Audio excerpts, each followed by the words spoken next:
சிலர் உங்களோட வாழ்க்கையில் வந்திருப்பாங்க, அவங்களே நீங்கள் ஏற்றுக்கொண்டிருப்பீங்க, நம்பியிருப்பீங்க. ஹம்பிள் ரிக்வஸ்ட்டாக உங்களே தான் பார்த்துக்கொள்ளணும்னு சொல்லியிருப்பீங்க. அவங்களும் அப்படித்தான் அப்படின்னு கொண்டு இருந்திருப்பாங்க. ஒன்று மட்டும் நல்லா விளங்கி கொள்ளுங்க, நீங்கள் சொன்ன மாதிரி கேட்டு உங்களோட லைஃப்குள்ளே வந்துட்டாங்களே, வந்து இப்போ உங்களை விட்டுட்டு போயிட்டாங்கன்னு நினச்சி கொள்ளுங்களே, அவங்க அந்த இடத்துல இல்லை. இப்போ அப்படி வந்தவர்கள் உங்களுடைய காதலுக்கோ உங்களுடைய அன்புக்கோ வரல, அவர்களுடைய சந்தோஷத்துக்காக மட்டும் வந்தவர்கள். அவங்களோட சந்தோஷம் எப்போ முடிஞ்சிட்டோ அப்போயே அவங்கள தூக்கி போட்டுட்டு போயிடுவாங்க.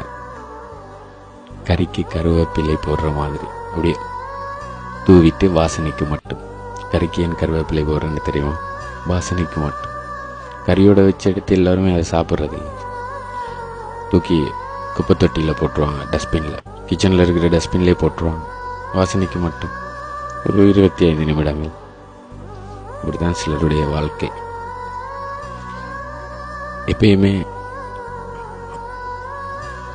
நல்லா நினைச்சுக்கொள்ள, சிலர் அன்புக்காக வருபவர்களை மட்டும் ஏற்றுக்கொள்ளுங்க.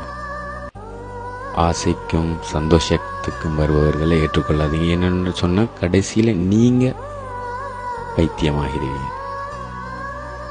ஒரு சிறந்த ஒரு மனநல மருத்துவரை சந்திக்க வேண்டி வரும் வாழ்க்கையில், ஒரு கவுன்சிலிங்கான ஒரு இடத்துல போய் நின்று எனக்கு கொஞ்சம் ரீஃப்ரெஷ் ஆன சரி சொல்லுங்கள் அப்படின்னு கட்டாயம் வாழ்க்கையில் சிரித்து கொள்ளுங்க.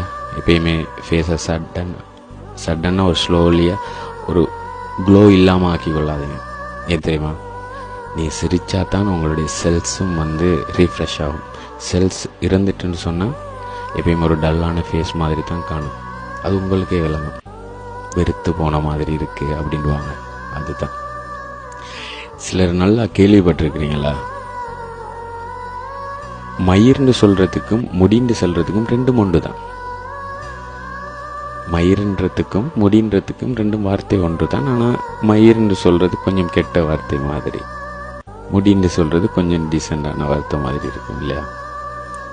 சில வாழ்க்கையில் வந்தவர்கள் நம்மளை தூக்கி எறிந்துக்கிட்டு போகல, மயிர்னு சொல்லிட்டு தான் போவாங்க, முடின்னு சொல்லிட்டு போக மாட்டாங்க. புரிந்தவர்களுக்கு உணர்ந்திருக்கு. என்றும் உன் பிரத்யோக அன்பு வானலை அன்பு அறிவிப்பாளன் RJ ஆஷிக். இந்த வீடியோ எபிசோடு உனக்கு தேவைப்படும், டவுன்லோட் பண்ணிக்கோ, இல்லாட்டி சேவ் பண்ணிக்கோ. Thank you, bye. காதலே என் காதலே ஒரு